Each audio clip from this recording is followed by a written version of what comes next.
host, Flint Anderson. If this is your first time with us, thank you for joining us. Hope you enjoy yourself and find a reason to come back and share with your friends. And if you are back to the insanity that is me sharing my life, friends, and acquaintances with you, well, hopefully you find another reason to stay entertained and continue spending time with us. Today, we have Jesse Blount with us, also known as DJ Scoob. He hosts the Optimized Entrepreneur podcast, who I was fortunate enough to be a guest on a week or so ago. Might have been 2. I'm not sure. Days are running together. Welcome, Jesse. Thank you for joining us today. Hey, Flint, it's great to be on your show. Hey, just real quick, it's Undiscovered Entrepreneur. Forgive me. That's okay. We'll give you a pass on that one, buddy. Yeah, we just got done talking about what kind of a crazy day it's been. And I read it and I read it wrong. So this should be interesting. We're going to say that builds authenticity and shows the reality of what it's like to live today. How about that? This is the real deal, ladies and gentlemen. This isn't flattery or anything. This is the real deal. That's right. That's right. They might edit out the sneezes and the coughs and the noises, but this is the real deal. You're going to get us. And that's one thing, Jesse, when you and I started talking, was just the authenticity, which I think is what made us start talking, what made me reach out to you and add you as a friend on Facebook, which is how we met.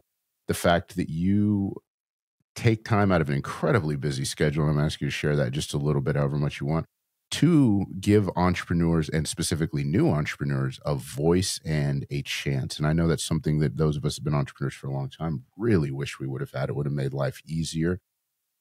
Explain why you do that and just what it takes. Give us a little piece of that, if you would.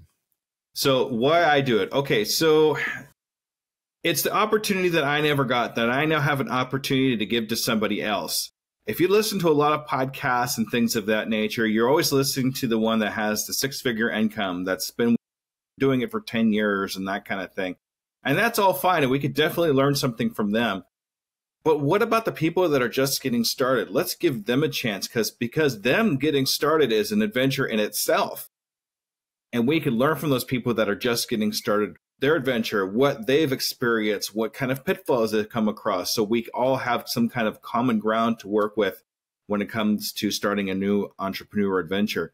And I wanted to be a part of that. I wanted to give them that opportunity that I never got. So that's why I started Undiscovered Entrepreneur, because that's exactly what we are. We're all undiscovered entrepreneurs just waiting to be discovered. Getting across the start line is the most important thing you could do to get past or anything else in an entrepreneur adventure. So I want to be able to be the one to help them get across that start line. How I'm working this all together is definitely mind-boggling. I'm still trying to figure it out after 3 years.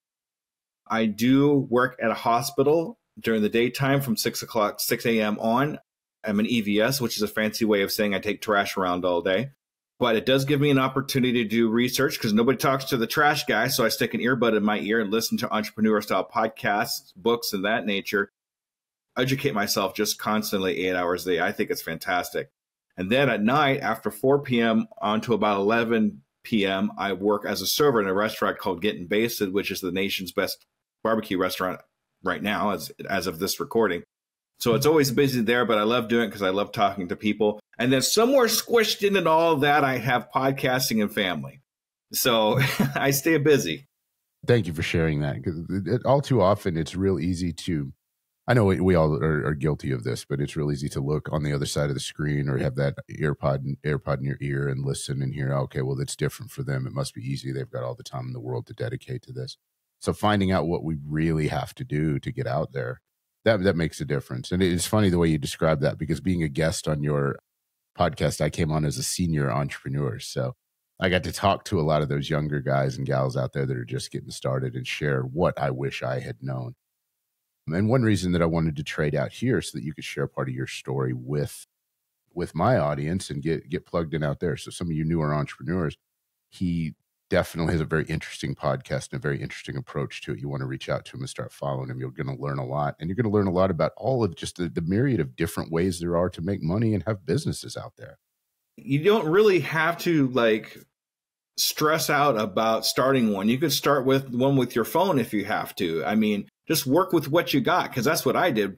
When I first started, I didn't have anything. I just had basically a laptop and my microphone. The microphone I had at the time was a gift I got 7 years ago, but it still worked. So I used that, got myself a laptop, and just started doing what I love doing. And that was just talking to other people, learning from other people, and constantly educating myself about the subject that's in my zone of genius. What do you think? What do you think the number one struggle that you hear repeatedly from these new entrepreneurs when they come on your podcast is? What's the hardest thing to overcome? So getting started really is, I think, the hardest thing, because they always have some sort of hesitation. But I've noticed, especially over the last year or so, I've noticed a couple of specific things that kind of get in the way. One of them being perfection. They really feel that it has to be perfect before it goes out there. And suddenly they're not doing anything because it's not perfect enough to put out there. Just put something out there and see what happens. See if anybody likes it. See if anybody doesn't like it, and learn from it. It's just a matter of putting something out there. It does not have to, trust me, nothing about what we do here is perfect. I guarantee it. So, kind of learn from that. The other thing that stops a lot of people is imposter syndrome. Who am I to do this? I mean, I'm just the guy. Why would anybody want to listen to me? You got to put that out of your head. You can't own something that's that negative. So instead of saying my imposter syndrome, say something like the imposter syndrome. Separate yourself from the word imposter syndrome and look at things a different way. And if you could do that, the imposter syndrome will seem to kind of go away. Not so much go away. We always have imposter syndrome in some way, shape, or form, but it will definitely be a lot less. And you can actually get out there and accomplish something. And then as you go along, you realize that you are good at this. This is something you can do. This is something you can accomplish. So you don't have to worry so much imposter syndrome at that particular point anymore, because you're kind of over that. The third thing is failure. And that's the one thing we're always worried about, is failure. And what if it fails? What if it doesn't work? But what if it does? That's just it too. You got to look at the other side of failure too. You got to think of it this way, and I think we discussed this earlier. Fail, F-A-I-L, first attempt in learning, right? A failure is not so much as a failure where you throw your hands up in the air and say, I'm done. I can't do this. I'm not worth this anymore, or whatever it is that's kind of putting you off. You say instead, what can I learn from this? What has this taught me, and what can I use from the first failure that I can go into something else and use that information, use that knowledge that I accomplished with that failure into whatever next thing it is. And the last part is the thing that kind of surrounds all of it, encompasses around one thing, and that's fear. We're all afraid. It's really tough to get over that fear, especially if it's something new, something different that you've never done before, because instinctively we're afraid of things we don't know about. We're afraid of things that are questionable. What if it doesn't work? See, it's the same thing as failure. Who am I? That's a fear. If we could get over that fear, we could definitely accomplish something that's really great for us.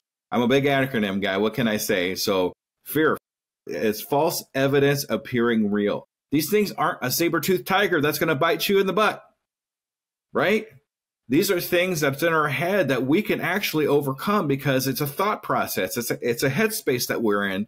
If we can get over that headspace, we can accomplish anything that we want. But it's just getting over that first step, getting across that start line. Movement is so important, and it's so vital. And I think that you had those four items that you listed that people get started in. So you call that the 4 pillars for what helps it or stops us from starting, or is that a separate thing? It's kind of a work in progress right now. Actually, I'm using those right now as pillars for myself to talk to people about what's actually stopping people from starting. And those seem to be the things that come up more and more often and more times as I talk to the new entrepreneurs in my podcast. It's usually one of those 4 things, but 3 of those things are kind of their own thing, but they all wrap around fear. It's crazy. I think there's a ton of acronyms for fear, because I've heard that one: false evidence appearing real, face everything and rise. That one's a feel good. I tend to teach F everything and run, but not run away from it, run towards it. It's like if your dream is big enough, then the facts do not matter. So chase it anyway. So, and these are true for new entrepreneurs, but they're also true for experienced entrepreneurs. One of my clients earlier today, I was having a good discussion with her about growing her business, and she's established in her field and very well known at doing what she does. And she still has hesitation and fear in calling people. And she's got credibility behind her. So understand, younger folks out here, new entrepreneurs, when you're getting ready to start, everybody's afraid of it. Everybody's afraid of something. And even if you've been doing this a long time, sometimes it doesn't get any easier. So it's not that it goes away. It's just that you ignore it and do it anyway. You put on here one thing you wanted to talk about was zone of genius. Now, is that you being smart and everybody needs to talk to you, or is that entrepreneurs operating in their own zone of genius? Well, as much as I'd love to take credit for something like that, no, that's other people working in their zone of genius. That actually came about to me from a gentleman named Cliff Ravenscraft. He was a guest on my podcast, and he's kind of a big wig. He's a big guy. He's a coach, but he's done many, many things. If you don't know who he is, you got to look him up. He's an amazing gentleman. But I got on a podcast with him. He was on my podcast, and he mentioned zone of genius several times. And at that particular point, I didn't know what zone of genius was. What does that mean? Because, I'm just getting started. I'm just learning these things. He says, well, go look up The Big Leap. Check out that book, The Big Leap. And I read that book, and I kid you not, Flint, it changed my life. I had a lot of problems going on in my head at that particular point in my mindset. I had something that I called the Blount curse, because my last name is Blount. And how the Blount curse works is every time I get to a certain point, I think I'm doing really good for myself and my family and that kind of thing, something would happen to sabotage it all, and I'd have to start over again. And that would happen over and over and over and over again. And I could never reach the pinnacle that I really wanted to. But then I realized that we have this barrier in our lives that we set for ourselves emotionally when we're very young. And if we get close to that barrier, this is the barrier that we're comfortable with. So every time we want to breach that barrier for some reason or another, we have to stay there, and we sabotage ourselves to stay there, right? So the idea is to get over that and realize that you're sabotaging yourself. And once you have that actuality that you're sabotaging yourself from getting over this barrier, you will automatically unlock something that'll get you across that barrier. Even just the knowledge of knowing that you have that barrier is the first thing that you do to unlock that barrier, because most people don't know about it. And that barrier is hidden within our zone of genius. Once we find out what our zone of genius is, we know where we can go towards. Once we start going towards a zone of genius, we start feeling better about ourselves. We start realizing that we can make things happen in our zone of genius, and we know what to avoid that's not in our zone of genius. We know what's not in our zone of genius. We don't go over there because it's not what we want to do. We want to do whatever we can to stay in our zone of genius. And then if we can delegate it out or avoid it completely, we keep out of that. That helps us not sabotage ourselves if we know where we can be and where we shouldn't be. And that's what the zone of genius really is about. So I highly recommend reading that book. I read it at least once a month to keep my brain fresh and know where my zone of genius is. Oh, that's awesome. And as always, we'll put links to the books mentioned here in the podcast, because as those of you who listen regularly know, I love to read, and I always ask everybody. So I'll go ahead and move that question from the end up to now. What, besides The Big Leap, are you reading right now? Building a Story Brand, and that's by Donald Miller. And that actually has been another game changer book for me too, especially recently. Being clear about your story brand, making sure that whatever you do in sales or anything that you're doing, there is a specific way to tell that story where you're placing yourself as an entrepreneur as the guide, not so much as the hero. Your hero is going to be your customer or your guest or whatever it is that's going to be helping you there. But you want to be the guide to that person to guide them where they want to go. If you can be that guide, they're going to trust you and understand you a lot more easily. And they're more apt to follow you wherever you want to go because they realize that you're their guide. And that's kind of where I would like to be at this point, is be the guide for these new entrepreneurs that are coming into their entrepreneur adventure. And I could show them the way to the success. Well, that's awesome. That's awesome. Thank you for that recommendation. I've never heard of that book, but it sounds great.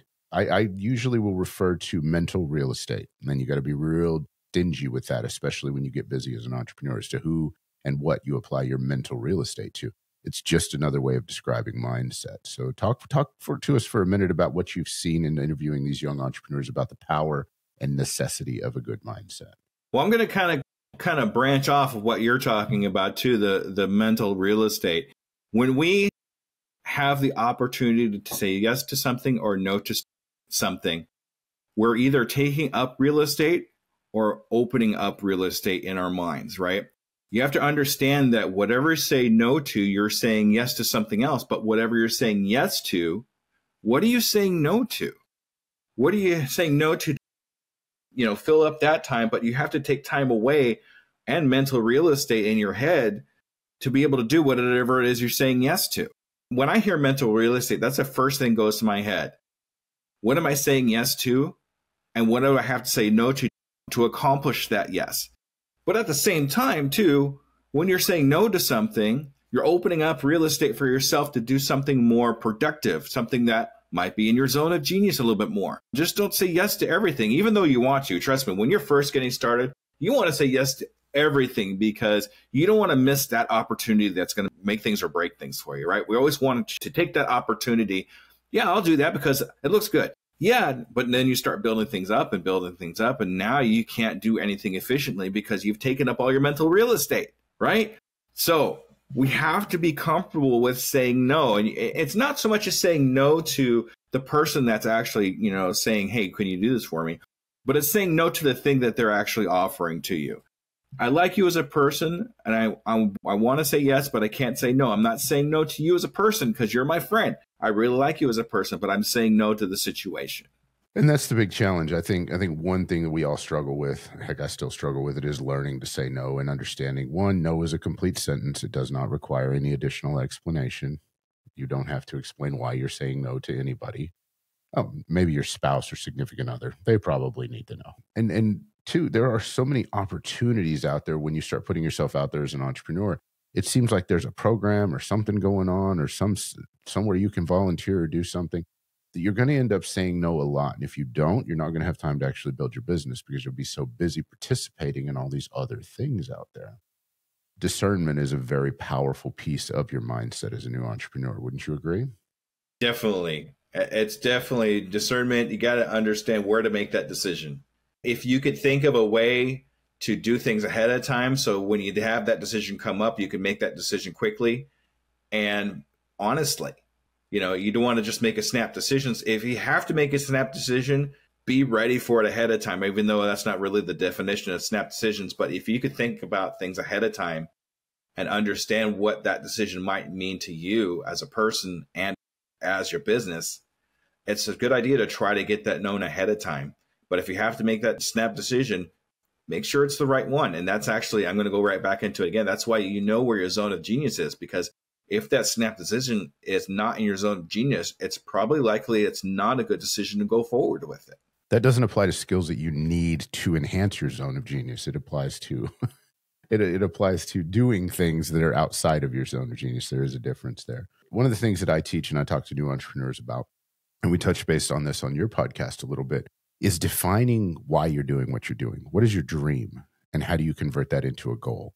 Because if you have something that you're striving for that you can measure every decision against, it gets infinitely easier to say yes or no to something if it comes into alignment with what you're doing or not. How often do you see new entrepreneurs, and how does this fit into your journey, that either don't know why they're doing what they're doing or don't have a definite goal for what they're wanting to accomplish? They just know that they want to do something. I think I run into a lot more lofty goals than actual set goals more than anything else. You always have the one or two entrepreneurs that want to make $1 million by next year. And it's like, okay, how are you going to do that? And then they get to, right? Deer in the headlights kind of look, right? So they set that goal for themselves and they don't have anybody to help them with that goal. So it's like they get lost. So what I like to do is I like to get a viable goal, something that I can know I can make, that I could live on or whatever it is, and then work my way backwards from there. Okay, I want this goal.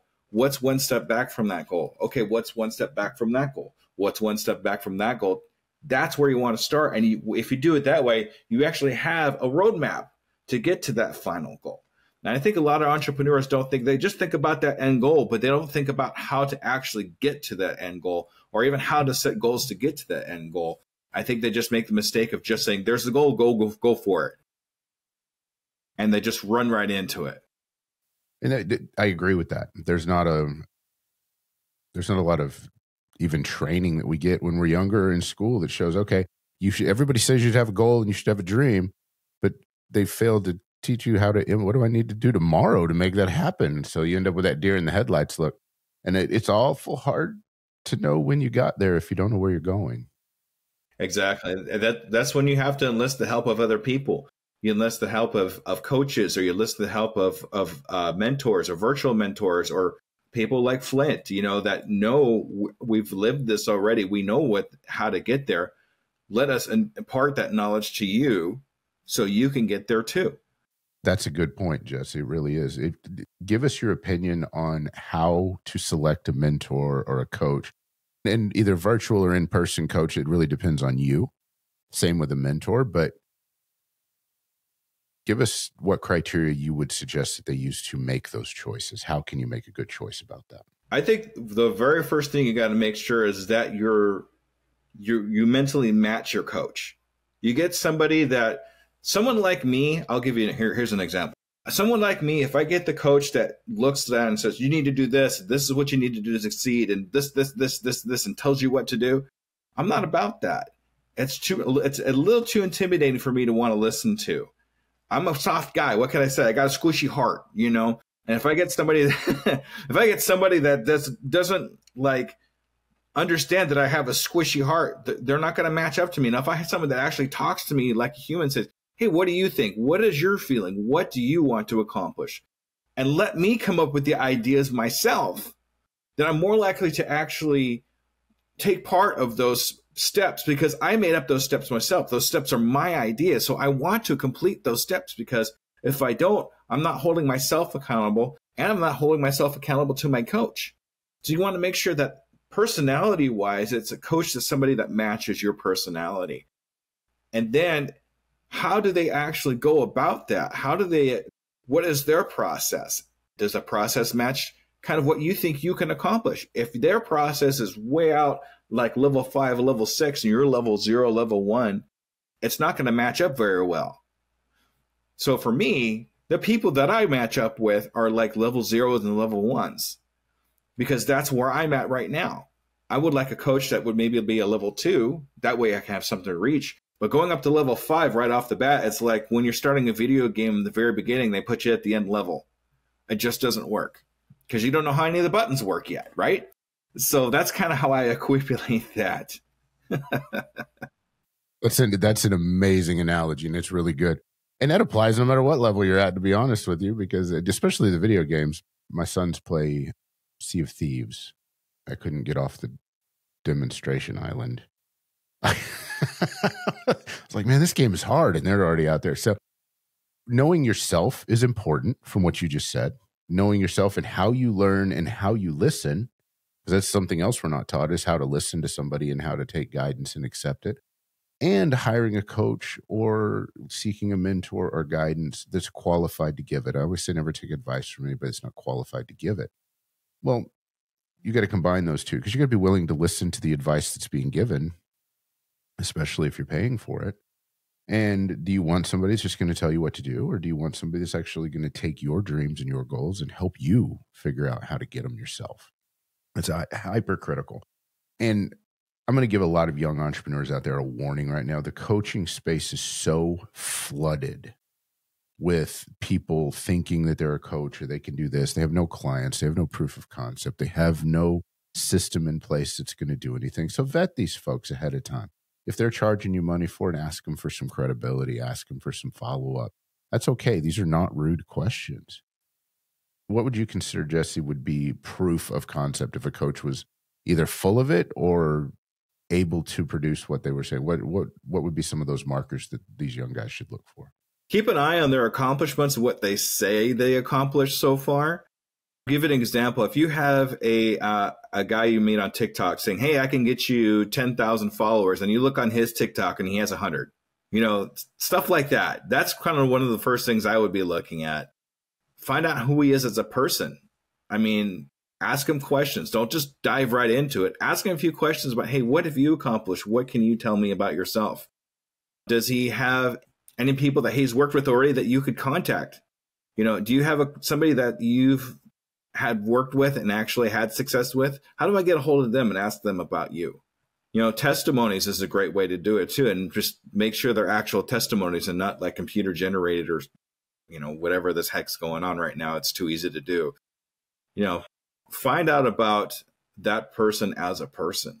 And that'll say a lot about how he does his or her work. Very true. Very true. And I think paying attention to their content is important. And I'll use myself as an example for this, because this is one of the ways that I tell future clients and young entrepreneurs is go check somebody's Facebook out. Go, if they're putting themselves out there, they're not going to be able to fake it through everything. You're going to see some lifestyle in there or you're not. You're going to see what they're doing in there or you're not. Any of my coaching clients that have given testimonials, they're still on my Facebook. They still interact with me. I can plug people directly into them. So make sure that the folks that you're going to be following are worth following. The folks you're going to be learning from have something to teach.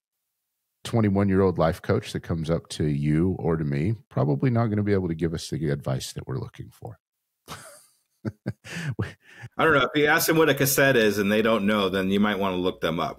I mean, that's this joke. That's true. But at the same time, it's like, what are you going to teach me? I'm pushing 50, dude. What are you going to teach me as a 21-year-old life coach? You're going to help me get my stuff together? It's like, go live a little bit. And I don't mean to insult anybody. If that's your chosen trade, then choose your audience accordingly. If you're going to be a 21-year-old life coach, teach an 18-year-old how to be 21. You're qualified to do that because you've done it.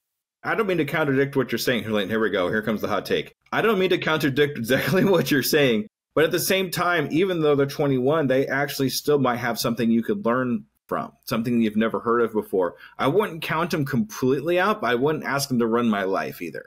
But like, I wouldn't mind sitting down. I'll give you an example. I had one kid, his name was KJ, he's 14 years old. And I had him on my podcast because he dealt in NFTs that he created himself. That's how long ago this was. But the kid was so articulate about how he spoke. He was very conscious about who he was. He was very authentic about who he was and his want to be able to help other people do what he's doing. It was amazing to have him on my podcast. So from then on, I learned not to judge so much by age, but by what's in between their ears. And you know what? I love that you said hot take on that. That's awesome. Let me clarify. And I did say, if you rewind to go listen, I did say 21-year-old life coach. So absolutely, I don't ever meet with anybody that I don't learn something from them, because we all are a result of our experiences in our past and the way we figured things out. And there are young people out there that are way smarter than I am about a lot of it. And well, heck, the young lady that's been producing my podcast and helped me build the entire brand is in her 20s, because I hired her specifically because she was better at it than I was. So I completely agree with you on that. And I'm glad you called me out on that, because I don't want anybody to think that I'm discounting you because you're young. That was a very specific target. It's like, listen, if you're going to be a life coach, make sure you're going to be a life coach for people that are qualified. If you're going to be an NFT coach, or, and this has gotten a bad name here recently, or somebody who's made a lot of money in crypto and you're young and you've done it, then you know what? I'm going to listen to you, because you've probably done a lot more of that than we got to be careful and sensitive to how we say those things, and not because we're going to hurt somebody's feelings, just because we want to make sure that we don't cost ourselves opportunities from getting to know people and getting to know somebody's story. And share with us a little bit about your background and what, speaking of stories, what laid on your heart, or what in your past put it on your heart to do this, because this is obviously a sacrifice for you. You're taking time away that you really don't have to do this because it matters to you. So what drives you to do that? Why? Boy, that's a good question. I don't know. I think it just goes back into my past when I was young. I was the one kid that would hold open the door for other people and just stand there and wait for everybody to get through the door before I walked off myself. I'm an Eagle Scout, so, you know, helping other people at all times was part of my credo.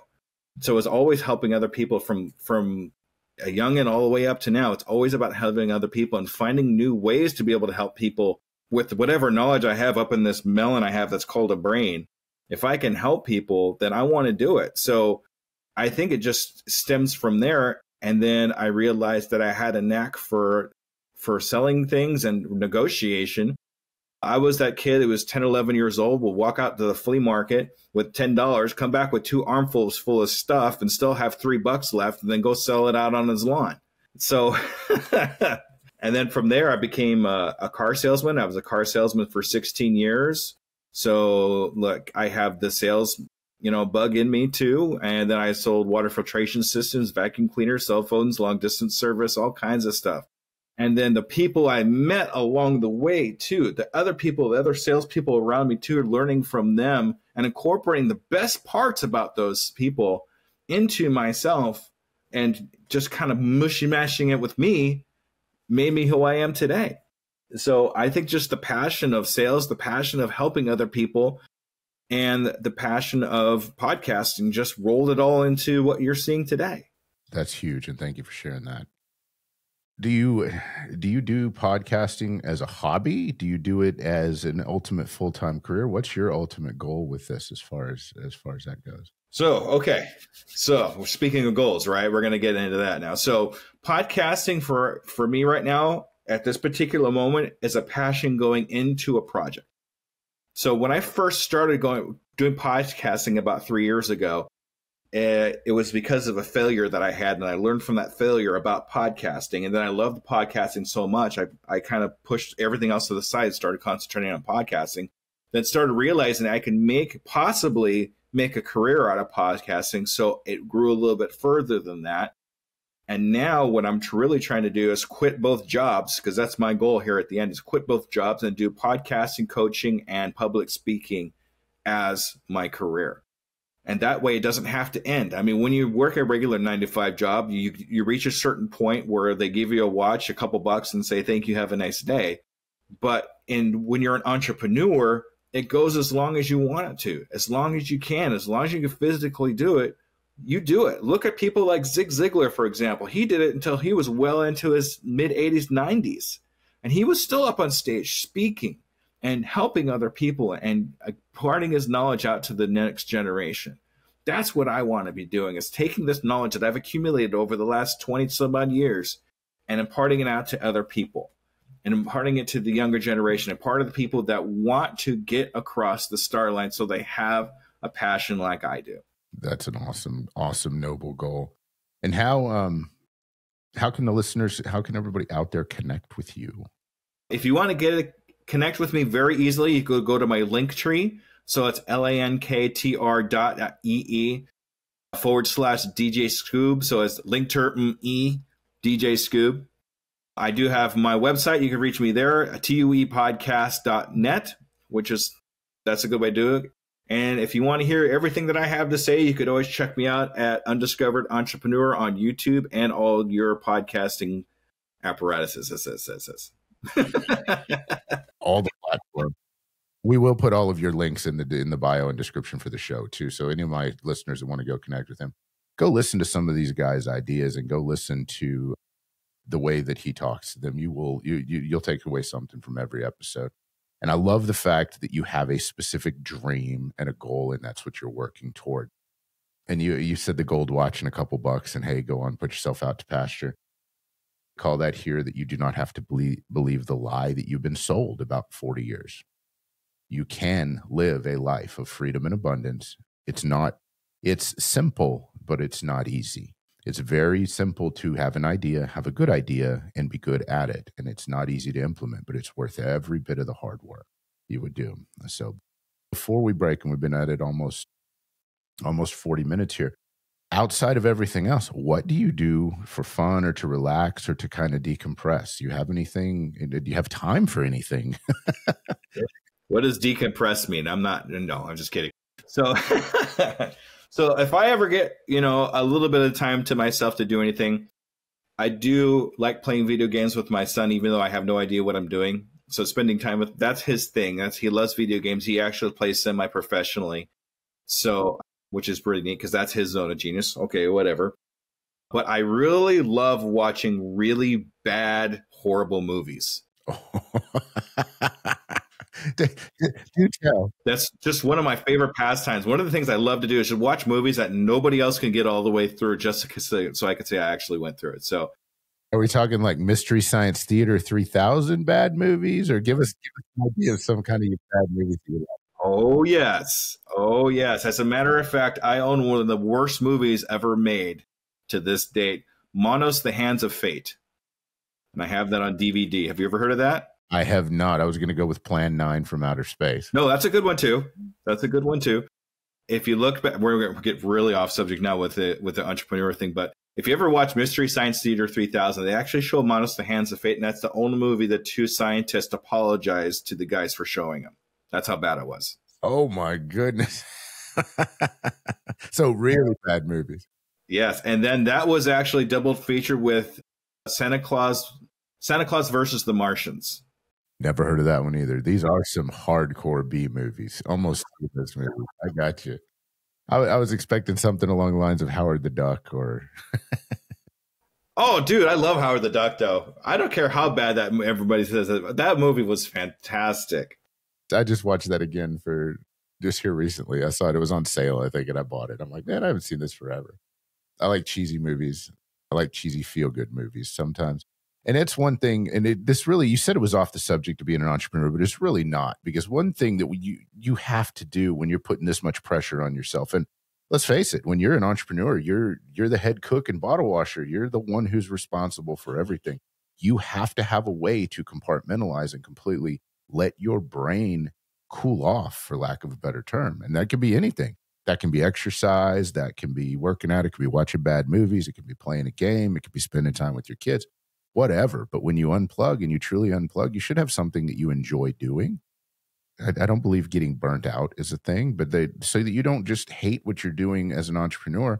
Because what's the point of building this great business that you want to do if you don't like it whenever? You got to make sure that you're taking time for yourself and for your family. That's very important. And as challenging as for you do still find time for both, it sounds like. I do my best. There's a lot going on, but if there's just 10 minutes for me to just not do anything, I'm either taking a nap or I'm spending time with my son. Taking a nap is one of my favorite pastimes. Oh, yes. I enjoy a good nap like a good steak, just. We got a ton of grandkids at the house at any given time, and we got a very large family. I will kick back in the recliner in the middle of any given Sunday. There's kids running around screaming, hooting, and hollering, and I'm out like a light. It's like, it's like the good old days. So there's that's a dad skill there. I don't know if you can learn that in an entrepreneur podcast, but have a bunch of kids, you'll learn to be able to sleep anywhere. And you can sleep just about through anything at that point. Oh, it doesn't matter. You wake up, you can tell the scream of pain or certain death or just having fun. Yeah. So. We're about out of time for today. Jesse, what do you want to leave everybody with? Whatever you do, whatever it is that you do it now. Do it today. Do it while you're thinking about it. I'll give you my tagline. I can, I am, I will, and I'm doing it today. That's the thing we really need to do as entrepreneurs is get started now, no matter how minimal that start is, whether it's reading a specific book, whether it's talking to somebody that you're interested in what they're doing as their entrepreneur adventure, as long as it's something to get started. That's my goal for you as new entrepreneurs. Oh, that's awesome. That's awesome. Listen to this, guys, and gals. I'm not being exclusive here. But listen to this and make sure that you take action now. If your idea is a good idea and you're excited about it, go do something about it. If you're still excited about it tomorrow after you've put some effort into it, it gets that much easier. But it's just like that lead that's sitting on your desk if you're a sales rep. If you don't call them right now when you're excited about it, it gets old and stale and stresses you out. So keep running forward, guys. Thank you for joining us. If you want to learn how to implement this stuff, go to leadershiplegacycourse.com. That's where my monthly webinar is, and I just teach the basics on how to define a dream and how to make it into a goal. And go give Jesse a follow. His links are down below, and just learn from him as well. He's on the front side of things. I'm on the back side of things, helping folks on the front side of things. There's a lot of synergy in this relationship, and I made some commitments on his podcast. You want to go listen to my episode there because there's some big stuff. One thing I did not tell you, Jesse, that I've decided to do since I made that commitment to you is that process is going to be documented, and you're going to start seeing those daily updates, those daily lives. I'm going to show people how I'm making that happen and what I'm doing while I'm doing it. Hopefully some other entrepreneurs out there, both in your field and in mine, will get some inspiration from that and understand, even if we're old and falling apart, we can still make stuff happen. So thank you again for being with us, and thank you guys for joining us on Old Man Energy. If you found some value here, make sure you like and subscribe. Hit the bell so that you get notified of all of our updates and our special episodes. And share it with your friends, folks. Share his podcast with your friends. Go like us on social media. Attention is the fuel that drives this train. You want to get more, then we've got to keep having new people plug in, keep having new people tune in. So for now and until next Thursday, I love y'all. Peace.